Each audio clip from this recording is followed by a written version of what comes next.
Така, конфигурация. Както казах, гайка, която е срязана на половина, ширината ѝ е 5 мм, изпилена е на 8 отстрани, за да може да бъде със ширината на блокчето. Поставяме в пистолета.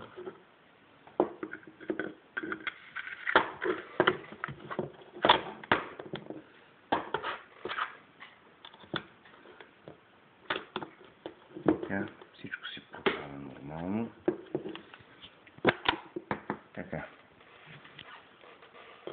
В момента би трябвало блока и цевта да са заключени. Както виждате, водачът стърчи точно с ширината на гайката.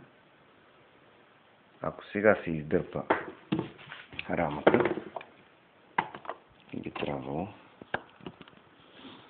да цикли. Или да цикли, това ще проверим. Ето, издърпва се. Няма проблем. Ще го заключим на затворна задръжка. Ето. Цевта си е нормално. Изстрел. Сега ще го разглобя,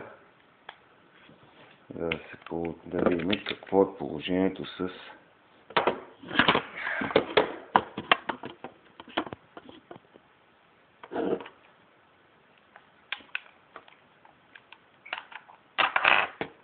въпросната дистанционна втулка, за която коментирахме. Ето е дистанционната втулка. Както забелязвате, всичко е на местото. Тоест, твърдението, че ако възвратната пружина подпира директно в цевта и оръжието не функционира, т.е.